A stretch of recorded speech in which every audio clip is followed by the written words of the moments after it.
Bismillahirrahmanirrahim. Elhamdülillahi Rabbil alemin. Ve salatu ve selamu ala Resulillahil emin. Ve ala alihi tahirin el masumin. Ve la'nu daim ala a'daihim ve munkeri fezailihim ve gasibi hukukihim ve gatili nufusihim. Ecma'in minel ana ila yevmiddin. Rabbi şrah li sadri ve yessir li emri ve ahlul ugdeten min lisani yefkahu kavli. Bildiyiniz kimi Əyyam-ı Fatimiyədir. Xanım Fatimə Zəhra salamullahi əleyhanın şəhadət günləridir. Eyni zamanda bu günləri zəfər günüdür və ölkəmiz bu günləri böyük bir günə şahidçilik eləyir. Azadlıq meydanında hərbi parad keçirilir. Allah ölkəmizin günü-gündən gücün, qüvvətin çox eləsin. Allah əsgər zabit heyətimizi yerin göyün bəlasından hifz eləsin və ümumi Azərbaycanımızın inkişafı, istiqlaliyyəti və azadlığı uğrunda çalışanları müvəffəq eləsin inşallah. Xanım Fatimə Zəhra salamullahi əleyhanın fəziləti və əhəmiyyəti barəsində neçə gün söhbət eləmişik. Peyğəmbər əleyhissalamın dilindən Xanım Fatimə Zəhranın fəzilətinə işarə eləyən bir hədisi oxumuşuq ki, Həzrət Peyğəmbər əleyhissalam buyurur: İnnəllahə əzzə və cəllə yəğzibu li qəzəbi Fatimə və liyərza lirizaha. Allah Cəllə Cəlaluhu Fatimənin razılığına razı olur, qəzəbinə də qəzəblənir. Və xanım Fatimə Zəhra salamullahi əleyhanın şənində bir çox Quran-ı Kərim ayələri nazil olubdur. Biz həmən o ayələri çox qısa şəkildə sizlərlə bölüşəcəyik ki, ta bizdən yadigar və xatirə qalsın. Eyni zamanda xanım Fatimə Zəhraya bizim mərifətimiz artsın. Peyğəmbər ailəsinə xüsusilə mehvərdə xanım Fatimə Zəhra salamullahi əleyha dayanır. İlk oxuyacağımız ayə Quran-ı Kərimin Əhzab surəsinin 33-cü ayəsidir. Ki bu ayə təthir deməli ayəsi kimi tanınır, paçlıq ayəsi kimi tanınır. Həzrəti Peyğəmbər əleyhissalatu vesselam bu ayənin şən-i nüzulunda qeyd olunur ki, Ümmü Sələmənin evində idi. Peyğəmbər əleyhissalam gəldi və xanım Fatimə Zəhraya buyurdu ki, qızım narahatam, mənim gətir üstümə bir əbad, Yaman nə olan Yəməndə tikilib gələn əba mənim üstümə at. Peyğəmbər əleyhissalam əbanı üstünə atandan sonra xanım Fatimə Zəhra salamullahi əleyhanı da əbanın altına aldı. Biraz keçmişdi, İmam Həsən əleyhissalam gəldi. Dedi ki, mən evdən gözəl iyi hiss eləyirəm, sanki cəddim Rəsulullah buradadır. Və xanım Fatimə Zəhra buyurdu, bəli. Peyğəmbər əleyhissalam İmam Həsəni də əbasının altına aldı.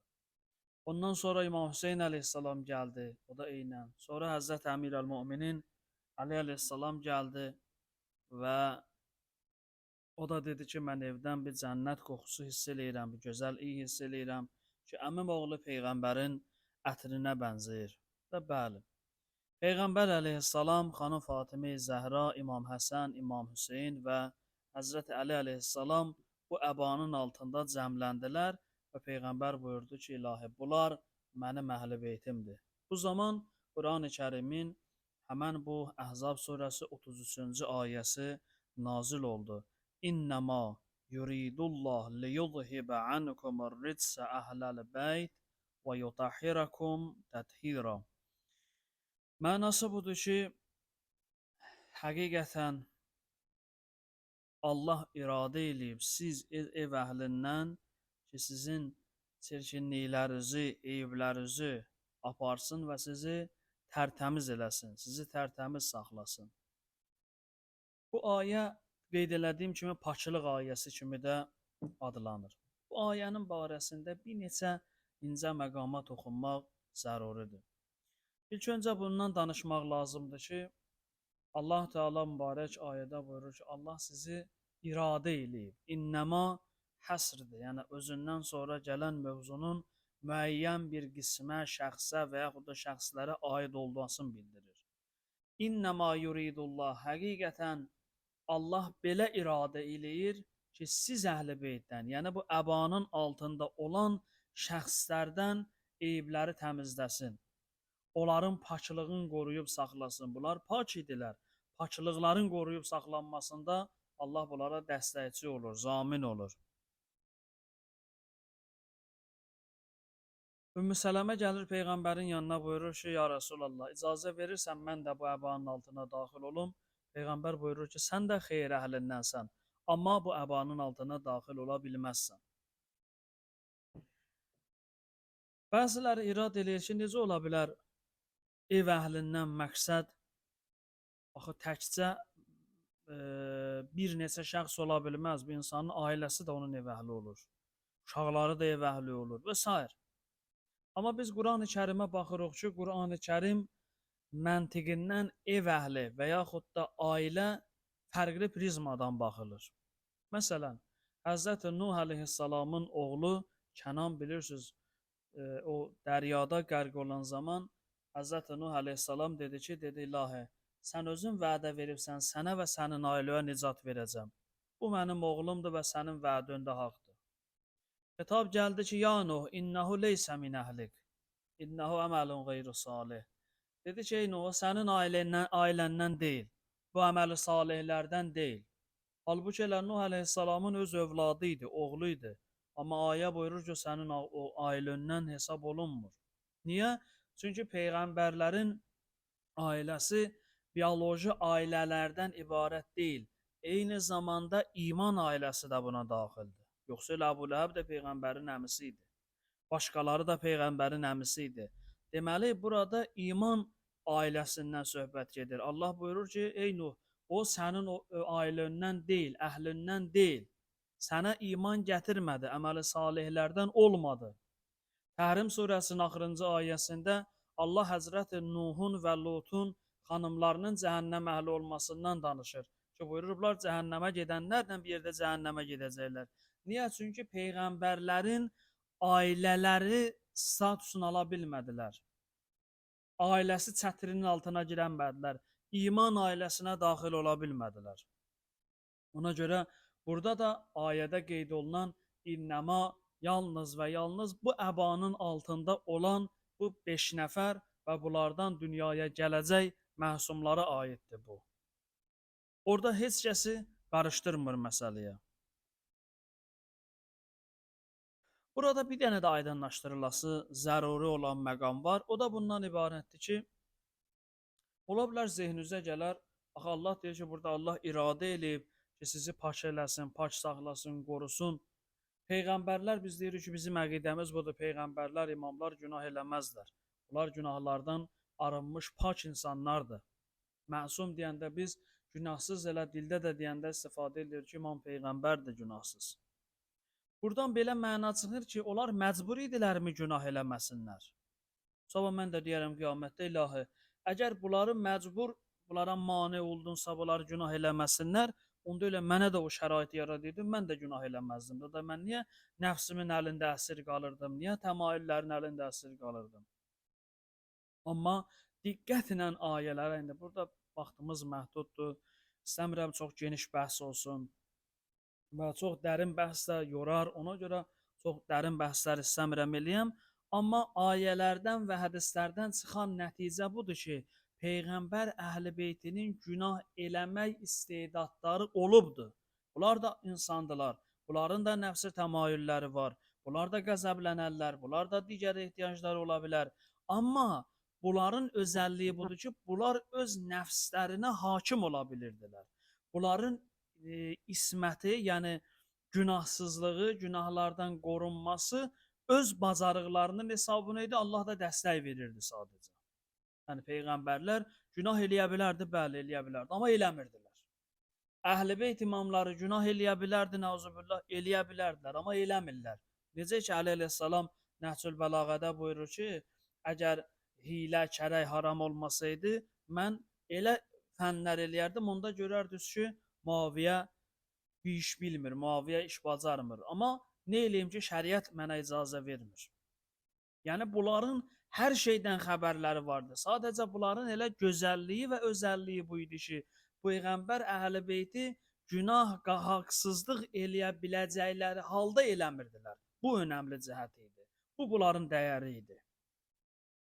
Əli əleyhissalamın kəlamı var. Buyurur, biz Əhl-i-Beytin bir neçə dənə özəl xüsusiyyətimiz var. Biz həmişə Əhl-i-Beytin Allah yanında məqamından, onların namazından, orucundan, cihadından danışmışıq. Amma bu hissəni bəzən diqqətdən qaçırdırıq ki, Əli əleyhissalam buyurur, biz Əhl-i-Beytin fəzilətlərindən, üstünlüklərindən biri budur ki, biz düşmənlərimizə belə zülm olunmağını istəmirik. Cəza ayrı şeydir, zülm ayrı şeydir. Cəzalanmaq ayrı şeydir. Biz düşmənimizə belə zülm olunmasını istəmirik. Ona görə özü şəhadət yatağında yatanda vəsiyyət elədi İmam Həsən əleyhissalama ki, mənim düşmənim Əbdürrəhman mənə bir dənə qılınc vurub, sən də bir qılınc vur ona. O əsir saxlanılanda İmam Həsən əleyhissalam yemək gətirəndə, su gətirəndə, nəsə gətirəndə birinci deyirdi ki, apar əsirə verin. Düşmən də olsa düşmənə zülm olunma, haqsızlıq eləmək olmaz. Bu Əhl-i-Beytin seçilmiş üstün xüsusiyyətlərindən biri idi və bəlkə də birincisi idi. Və bu təthir ayəsi və bu təthir ayəsinin şənində nazil olan o hadisə ki olubdur, buna görə bu ayə nazil olub, bu hədis kitablarında hədisi kəsa və yaxud da hədisi kisa kimi də tanınır. Çox bərəkətli, faydalıdır. Təəssüf ki, bizim aramızda çox yayğın deyil, amma başqa İslam məmləkətlərində müsəlmanlar arasında öz evlərində, yığıncaqlarında hədis-i kisa oxuyarlar.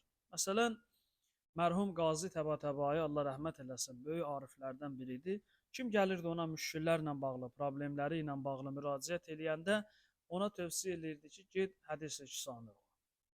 Və yaxud da mərhum Ayətullah Behçət Rizvanullahi əleyh biri gəlir buna ki, ağa çətinliyim var, problemim var, müşkillərim var, cəhd eləyirəm, amma cəhdlərim boşa çıxır.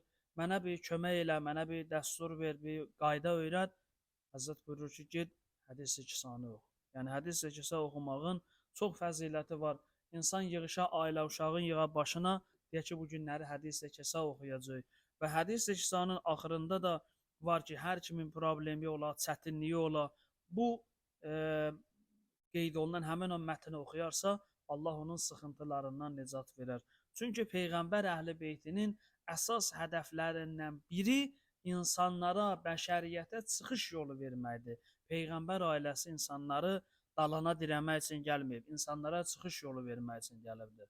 Və onlar insanların dünya müşkillərinin həll olunmasında vasitəçi olurlar ki, insanlar başa düşsünlər ki, bizim əsas dərdimiz yemək, içmək, övlad və s. deyil. Çünki görünür də, illərin arzuladığı evə sahib olursan, maşına sahib olursan, övlada sahib olursan, nə bilim, məqama, posta sahib olursan, sahib olandan sonra görürsən ki, yox, mənim o ürəyimin yanğısı sönmədi, mənim istəyim bu deyilmiş.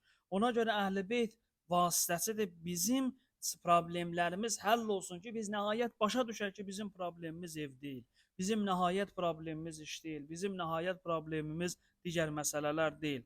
Buna görə də hədis-i kisa oxumağı, Peyğəmbər ailəsinə təvəssül eləməyi çox tövsiyə eləyirlər. Və həmin hədis-i kisa da məhz xanım Fatimə Zəhra salamullahi əleyhadan nəql olunur.